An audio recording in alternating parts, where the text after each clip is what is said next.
Ja, hi, ich gehöre auch zu den Verrückten, die sich diesen vollkommen überteuerten Lego und Express gekauft habe, was ich ja schon mal in einem anderen Video gezeigt habe.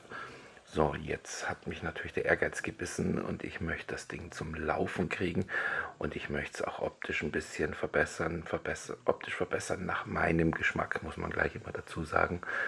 Und ja, um das jetzt mal so zu dokumentieren, wo ich momentan stehe und was gerade eben so die Probleme sind, habe ich dieses Video gemacht, inklusive am Schluss ein paar Einkaufstipps, nein, nicht ein paar, sondern einen Einkaufstipp, wo man die Komponenten vernünftig herbekommt.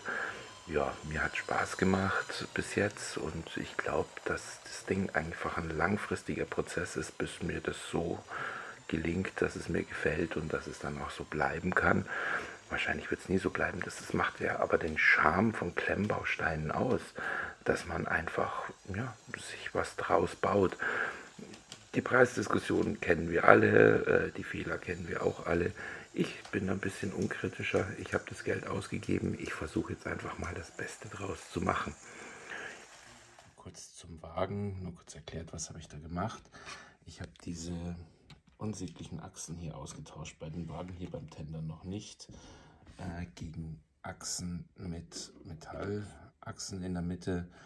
Dann habe ich hier hinten eine 9 Volt Kupplung an so eine Platte angebracht mit dem Loch. Das ist eigentlich schon alles, was ich an den Wagen geändert habe. Der Effekt ist nicht ganz so groß, wie ich gedacht habe, aber es bringt auf jeden Fall schon mal was. Also beim Tender genau dasselbe Spiel. Auch unten die Plate rein. Ist das schon staubig von dem bisschen Fahren. 9 Volt Kupplung unten rein. Dann, das kann man hier ganz einfach abnehmen, wenn man ein bisschen Gefühl hat. Habe ich hier eine Akkubox rein. Habe hier vorne diese Tor, was da ist, habe ich rausgenommen, diesen Fensterrahmen, denn hier kommt dann das Kabel durch von der Akkubox. Es passt aber auch wunderbar die Lego Powered Up Akkubox rein. Jetzt erzähle ich aber gleich noch zu Powered Up ein bisschen was. Gut, das war der Tender, also nichts Spektakuläres. So sieht die Lok jetzt mal von innen aus. Ich habe jetzt gerade mal zerlegt, damit man das gut zeigen kann. Was heißt zerlegt? Ich bin ja noch im Prozess, aber ich dokumentiere das jetzt mal. Gleich vorweg, der Motor sitzt hier auf Jumper Plates. Ich habe also erstmal alles ausgehöhlt hier. Habe unten in den Achsen diese Räder ausgetauscht gegen Zahnrad und eine kleine Scheibe. Also alle Standardteile. Habe das gleich bei allen drei Achsen gemacht, weil ich nicht wusste, wo gehe ich dann nach oben. Habe sie aber jetzt nicht verbunden. Das kann man noch machen, dass alle drei Achsen angetrieben sind. Ich probiere es jetzt einfach nur mit der einen. Es sieht aber sehr gut aus. Also bis jetzt läuft alles sehr zuverlässig. Was ich ja schon mal gesagt hatte, ich habe hier so eine 3D gedruckte Steuerung drauf. Geht aber auch mit den Originalteilen natürlich. Also die braucht man nicht unbedingt. Mir gefällt es besser. So, dann habe ich alles hier unten ausgehöhlt, habe also praktisch bis hier unten abgebaut und habe dann langsam wieder aufgebaut. Die komplette Frontpartie hier ist exakt gleich, bis auf der Vorläufer. Das habe ich um eine Noppe verlängert. Hier durch eine längere Achse, die hier unten drin sitzt, auch kein Problem. Vorläufer baue ich aber dann nochmal aus. Jetzt machen wir erstmal den Motor. Der sitzt hier auf dem Rahmen auf einem 1x4 Brick und das sind Jumper Plates. Die gehen hier einfach in diese Löcher des M-Motors rein. Hier oben sind auch Pins drin und hier ist eine Jumper Plate, dass ich hier oben wieder die Querverbindung bekomme, um die Stabilität in der Länge zu bekommen. Hier unten gehe ich einfach nur mit einer Achse nach oben. Da ist hier eine Lochplate und unten auch nochmal eine Lochplate drin. Übersetzung habe ich eigentlich keine. Ich gehe also direkt vom Motor und habe eigentlich nur diesen einen ganz bekannten Zahnradtyp benutzt. Nichts untersetzt, also schön einfach und es gibt eine ideale Geschwindigkeit, wie man schon gesehen hat. Dann hier musste ich auch ein bisschen experimentieren. Das ist nicht hundertprozentig, man sieht, hier bleibt ein Gap übrig, aber das wird man dann im zusammengebauten Zustand sehen. Das ist Hier kommen die Seitenpaneele dran. Einmal und dann hier das zweite Teil. So, das ist jetzt noch ein bisschen schief. Hier kommt dann der Umlauf drauf. Auf diese beiden Noppen. Die sind auch unverändert, also die waren vorher auch schon an dem Platz. Aber ich kriege es wohl anscheinend nicht so hin. Ich baue es dann Stück für Stück zusammen und zeige euch das dann. Und ja, das ist eigentlich schon im Großen und Ganzen alles. Was man hier sehen kann, man könnte hier auch ohne weiteres einen Powered-Up-Motor benutzen. Und da ja die Akkubox auch in den Tender passt, könnte man das Ganze auch mit Powered-Up-Abbau aufbauen. Oh. Und das einzige Problem ist, dass der Motor um eine Noppe länger ist. Man müsste also hier diese ganze Konstruktion um eine Noppe nach vorne verlegen. Das habe ich jetzt noch nicht gemacht. Das müsste aber eigentlich gehen hier. Hier ist noch eine Noppe Platz. Das ist übrigens so eine Rundfliese, so eine Donutfliese, damit das Zahnrad hier sauber drauf läuft und nicht rumschlackert, damit es hier schön glatt drauf läuft. Das ist eine Achse mit dem Achsstopper und hier ist ein 1x2 Brick mit dem Loch drin, die das Ganze dann schön sauber hält. So, ich werde jetzt mal ein bisschen zusammenbauen und dann zeige ich es euch nochmal. So, wenn man das Führerhaus jetzt hier dran baut, dann sieht man, dass hier es nicht 100% passt. Es geht also hier hin. Das Dach hat zwar hier unten die Plate drauf, die auf die und die Noppe hält, aber hier ist keine Stabilität. Aus diesem Grund ist das Führerhaus ein bisschen sensibel noch, kann man aber alles Abhilfe verschaffen, indem man hier noch mit Plates arbeitet. Aber hier an der Stelle entsteht irgendwie ein komisches Gap, wo ich mir noch nicht ganz schlüssig bin. Das ist gleich geblieben. Hier oben musste ich diese, ich weiß jetzt nicht, wie sie heißt, die 1x1 mit diesem Barholder ausbauen, damit ich hier vernünftig oben ankomme. Aber da zeige ich euch im nächsten Schritt, wie ich das gelöst habe. So, jetzt wollte ich schon fast die Seitenpaneele drauf machen, habe ich aber eine Sache noch gar nicht gezeigt. Ihr seht vielleicht diese Dinger hier, die hier oben und auch hier unten zwei an den Motor geklebt sind. Das sind Gewichte, wie man sie zum Räderwuchten im Autobereich benutzt. Grund hierfür ist, ich brauche natürlich möglichst viel Druck auf den Rädern, um eine Zugkraft zu erreichen. Und der Motor ist auch absichtlich hier platziert, um das Gewicht vom Motor möglichst auf den Antriebsrädern zu haben. In vielen Fällen wird ja der Motor von hinten angeflanscht. Habe ich aber das Problem, dass ich hinten das Gewicht habe, zwar Druck auf aufs hintere Rad erzeuge, aber das vordere ein Stück weit dadurch nicht so viel Kraft entwickeln kann. Deswegen habe ich mich entschieden, den Motor mit den Gewichten direkt über den Achsen anzubringen.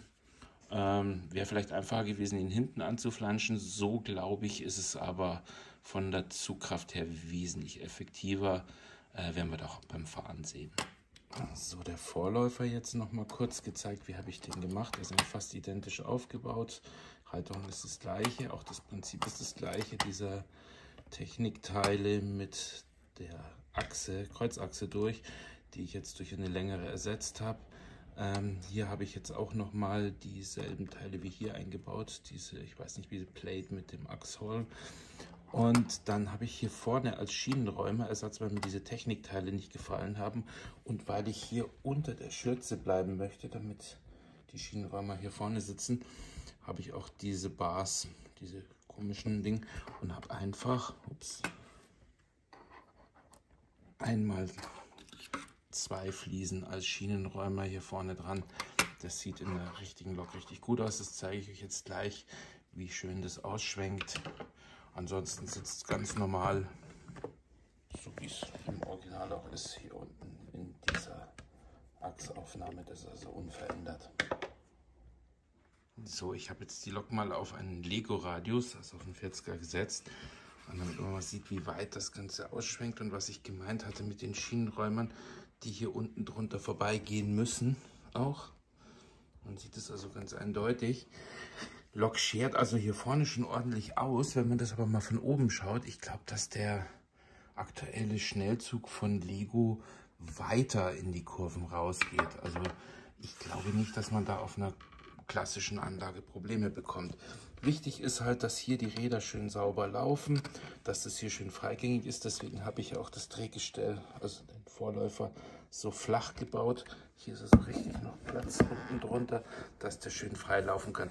Wenn ihr damit Probleme habt, hilft auch hier ein Gewicht. Das mache ich bei Vorläufern ganz gerne. Denn manchmal sind die zu leicht und dann muss man die ein bisschen beschweren. Aber bei der Lok hat es bis jetzt noch keinerlei Probleme gemacht. Was ich auch mal zeigen wollte, durch das ganze Ausmisten hier ist auch hier sogar schon ein kleiner Durchblick entstanden. Der Motor sitzt ja hier und geht dann hier runter auf die vorderste Achse. Das hatte ich vorhin noch nicht gezeigt. Ich hatte ja hier dieses eine 1x1 mit dem Holder hier nicht. Der war früher hier drin, den habe ich ja rausgenommen und deswegen habe ich hier so eine Stange, also so ein Schlauch, original Lego genommen. Meiner ist jetzt leider ein bisschen verbogen, den muss man einfach mal ein bisschen mit dem Föhn oder sowas gerade machen. Auf der anderen Seite sieht er besser aus. Ja, das war schon alles. Was ich noch nicht gemacht habe, ist hinten den Führerstand eingerichtet. Da bin ich mir noch gar nicht so sicher, denn das Ganze ist schon recht düster. Figur reingestellt, vielleicht ein, zwei Hebelchen, ein, zwei Armaturen. Ja, die Farbe ist natürlich auch noch nicht richtig, aber das macht nichts. Das ist ja alles noch im Entstehen und das ist ja ein längerfristiges Projekt. So, die Lego-Variante zur Motorisierung ist ein L-Motor und eine Eisenbahn-Akkubox, Batteriebox, Entschuldigung, muss man ja sagen. Ist natürlich einfach, aber nicht gerade die kostengünstigste, aber vielleicht habt ihr das rumliegen. Und zum Beispiel, ich hatte mir mal im Abverkauf hier dieses Technikauto gekauft, da habe ich den jetzt rausgeschlachtet. Wenn ich mir überlegt habe, das Ding hat im Abverkauf allein schon 60 oder 70 Euro habe ich bezahlt und das war richtig günstig. Und nur für so einen Motor, puh, ja, aber ich hatte es ja rumliegen, deswegen darf man das jetzt nicht denken. Ist ja noch mehr Zeug drin. Das wäre die Variante der Komponenten mit Lego. Ich habe euch ja gezeigt, dass ihr da ein bisschen umbauen müsst, aber alles machbar. Meine Empfehlung zur Motorisierung ist allerdings, den Mold King Harry Potter Zug zu schlachten. Ich zeige mal, was da alles drin ist. Da ist einmal ein L-Motor vom Mold King, der ist gut, habe ich schon getestet. Dann ist eine proportionale Fernbedienung drin, also mit der ihr auch wirklich die Geschwindigkeit steuern könnt. Wichtig, die ist nur bei dem Hogwarts Express drin, nicht bei den anderen Mold King Zügen. Ich glaube, es ist wirklich der einzige. Dann ist natürlich eine Akkubox dabei, ja, unproblematisch, und die ist auch flacher wie die Lego Box. Mal schaut, das kann man auch gut für andere Anwendungen benutzen. Oh, ich sage immer, Akkubox ist eine Batteriebox. Dann ist ein Rauchgenerator drin, den habe ich jetzt in meinem Orient Express nicht eingebaut, aber ich glaube, es könnte auch funktionieren. Dann ist ein Lichtkabel dabei, was ich auch sehr gut finde, wenn man ein Licht einbauen will. Habe ich bei mir auch nicht gemacht. Und dann habe ich das ist das Fahrwerk gewesen. Hier sind noch, wenn man ein bisschen fährt, das ist echt immer Wahnsinn, wie viel Dreck sich ansammelt. Das sind noch große Räder. Die sind deutlich größer als die Lego-Räder. Man könnte natürlich auch überlegen, ob man in den Lego Orient Express diese großen Räder einbaut. Also man hat viel Material zum Mocken, Zahnräder, alles in vernünftiger Qualität. Nicht nur vernünftig, auch gute Qualität, Magnetkupplung hier zum Beispiel auch. Also das vollste Paket wäre, diesen Hogwarts Express von Mold King zu schlachten. Die Komponenten sind gut. Kriegt man in Deutschland so, ja, Blue Bricks, glaube 120, hatten ihn aber auch schon mal für 70 Euro im Angebot, aber ich glaube, die Mitte liegt, die Realität liegt irgendwo bei 80 bis 100 Euro, wenn man in China bestellt oder ein Angebot abwartet. Auch Blue Bricks, wie gesagt, hatte den schon für 70 Euro im Angebot, und das sind die Komponenten allemal wert. So, das war's jetzt und ich danke euch.